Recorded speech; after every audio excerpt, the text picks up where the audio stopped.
John Ratcliffe, who serves on both the Intelligence and Judiciary Committees. Thank you for coming here live. We appreciate it. I want to ask you about impeachment first.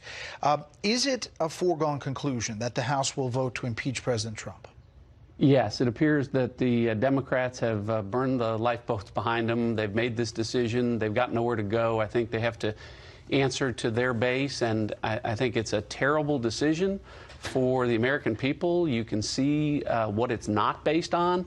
It is entirely political, but as a Republican, I got to tell you, Brett, it's good for us. Do you sense or have any reason to believe that any of your GOP colleagues will vote for impeachment? Nope. And I, on the other hand, I can say with pretty good certainty that there will be Democrats that won't vote to impeach the president. Do you think Nancy Pelosi has the votes right now? I think she probably does. I think she won't call the vote unless she has the votes.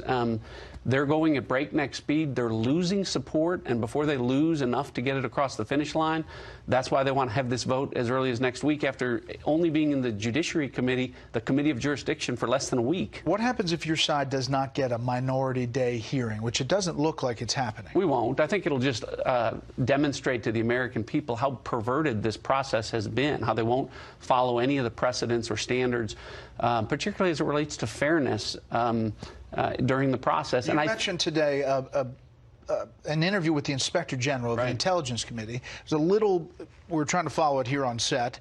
It was a little cryptic. Yeah, but what were you trying to say? I had to be, because it's still not been released by Chairman Schiff. It's the first deposition that was taken. It's the only one that hasn't been released. And the reason is, it doesn't have anything to do with protecting the whistleblower identity. It has to do with protecting the whistleblower and Chairman Schiff from having their credibility questioned. The whistleblower did not make truthful disclosures to the Inspector General. I questioned the Inspector General about that. The transcript will reveal that. It ought to be made public. No one should be voting to impeach an American president before they look at the real origins of this. The origins of this was not a whistleblower filing a complaint on August 12th. It was a person who later became a whistleblower walking into Chairman Schiff's office 2 weeks before that. So you have zero hope that you will hear from Adam Schiff or the whistleblower? He wasn't even at the hearing today. You know, he's been making all of the decisions behind this, and he wasn't even at the hearing today. Okay, let's turn to the IG report. This is the Senate Minority Leader Chuck Schumer. Take a listen. This report conclusively debunks the baseless conspiracy that the investigation into Mr. Trump's campaign and its ties to Russia originated with political bias. That was the top headline from what a lot of the Democrats focused on in this line. We did not find documentary or testimonial evidence that political bias or improper motivation influenced the FBI's decision to seek FISA authority on Carter Page. Your response to the senator and what you take from this report? So there's two important things that went on here. One, did the FBI meet the very low threshold for an articulate factual basis to reasonably suspect that there was a threat to national security? The Inspector General made the conclusion that they met that very low threshold to get the investigation started. The problem for the FBI and for Democrats that want to somehow declare this as a victory is everything after that is an indictment of the process. Even if there was a basis to open it, everything that came after it was exculpatory. There was no reason to continue it. And the second part of this that's really important is when they got to the stage of a FISA application in October, as you see in here, this report is just completely full of what the Inspector General politely says are errors and omissions. Another way of saying that are lies, misrepresentations, false statements, and the failure to turn over exculpatory information. Is that what strikes you most about this report? Absolutely. So it's a validation of every one of us that had been saying there was FISA abuse. That's why the Attorney General's statement today was, this is clear evidence of FISA abuse. Unfortunately, we were right about that.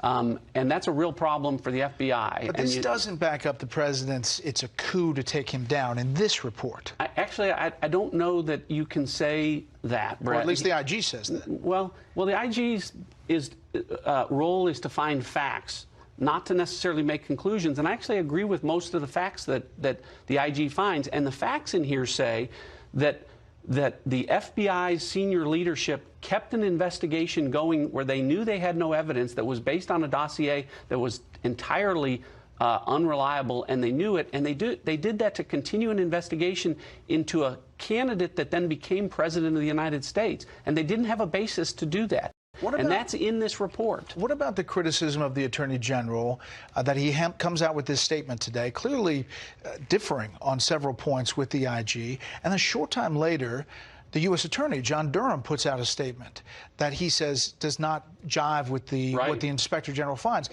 mean, it's pretty rare, is it not? No, and it's not, because really what it is a sign of respect. John Durham waited until Horowitz's report came out. That's why he hasn't made public statements. But now that Horowitz's report is out, he's free to talk about the fact that what he has found. And the first thing that he told you was, I appreciate the Inspector General, but my jurisdiction isn't limited, and I have greater jurisdiction, and what I have found is not consistent with his conclusions about that seminal issue, the predication issue.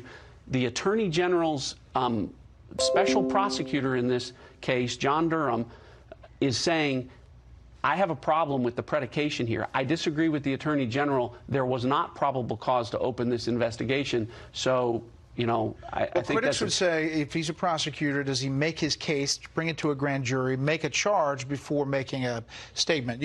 Republicans were very critical of James Comey. Absolutely. About what he did. And he didn't make a finding with respect to that. What he said was, I take issue with the Inspector General's findings and conclusions regarding predication issue. He didn't say what his was. He didn't say what his was, but I think it's a clear sign of where he's going on this, which is that I have greater jurisdiction. I've done a lot more with regard to this investigation, and I think in short order we're going to hear that John Durham's going to find that the predication just wasn't there, as most of us really don't see it even in this report. So we've characterized on this panel, talking about this, that there's two tracks here. There's the impeachment track, and then there's this John Durham track, IG track. And is it your sense that there is a race now to figure out who's going to get to the finish line on what happened? I've said that all along, that that's what's driving this fast track. They want to impeach this president so that when news like this comes out and they say, gosh, we're sorry there was FISA abuse, but the guy still should have been impeached. That's why they've been racing through this. This report, by itself, I think the more you look at it, the more you see it's an indictment of Jim Comey's leadership at the FBI. I mean, this is, you know, a profound statement about how bad things were there with regard to an investigation that was continued without evidence to support it. I think folks at the FBI are horrified and dismayed by what's in this report, and it's only going to get worse, I think, by what John Durham finds, because he has the ability to go out and talk to the intelligence communities and people who weren't working in the government. People who weren't working in the government.